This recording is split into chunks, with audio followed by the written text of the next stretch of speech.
বৃহস্পতিবার বৈষ্ণব আচার্য শ্রীমৎ মহানামব্রত ব্রহ্মচারীর ১২১তম শুভ আবির্ভাব দিবস।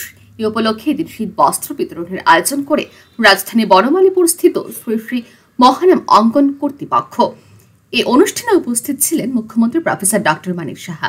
এছাড়া অনুষ্ঠানে উপস্থিত ছিলেন আগরতলা পৌর নিগমের মেয়র তথা বিধায়ক দীপক মজুমদার, স্থানীয় কর্পোরেটর রত্না দত্ত সহ অন্যান্যরা। অনুষ্ঠানে দুস্থদের মধ্যে বস্ত্র বিতরণ করেন মুখ্যমন্ত্রী সহ অন্যান্য অতিথিরা। এ উপলক্ষে বক্তব্য রাখতে গিয়ে বৈষ্ণব আচার্য মহানামব্রত ব্রহ্মচারী বিভিন্ন কার্যকলাপ তুলে ধরেন মুখ্যমন্ত্রী। তিনি বলেন, স্বামী বিবেকানন্দের পর মহানামব্রত ব্রহ্মচারী দ্বিতীয় ভারতীয় যিনি বিশ্ব ধর্ম মহাসভায় আমন্ত্রণ পেয়েছিলেন এবং তিনি আধ্যাত্মিক চেতনার মাধ্যমে ভারতকে বিশ্বের দরবারে তুলে ধরতে সমর্থ হয়েছিলেন। মুখ্যমন্ত্রী বলেন, ধর্মের পাশাপাশি মানব সেবায়ও প্রচুর কাজ করে গেছেন মহানামব্রত ব্রহ্মচারী।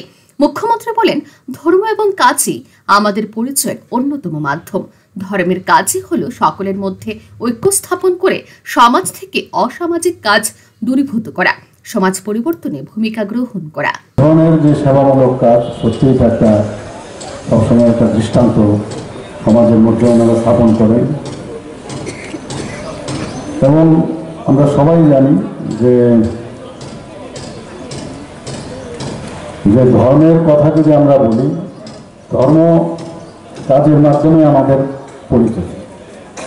এবং এই ধর্মের আরেকটা যে বিষয় সেটা হচ্ছে যে সমাজের মধ্যে যে অধর্মের বা বিভিন্ন অসামাজিক যে চিন্তাভাবনা থাকে, নিজেরও থাকে, সেটাকে দূর করে সামাজিক চিন্তাধারায় যদি আমরা কাজ করি, সেটা হচ্ছে আসল ধর্মের ইতিবৃত্তান্ত। সমস্ত গ্লানি আমাদের ভিতরে যেতে থাকে তাকে দূর করে আমরা শুদ্ধ চেতনায় নিজের মনকে যদি শুদ্ধতায় পরিপূর্ণতা করি, তবেই আমাদের মানুষের জন্য আমরা কাজ করতে হবে। এই অনুষ্ঠানে প্রচুর সংখ্যক দুস্থদের মধ্যে বস্ত্র বিতরণ করা হয়। Bureau report, RE news.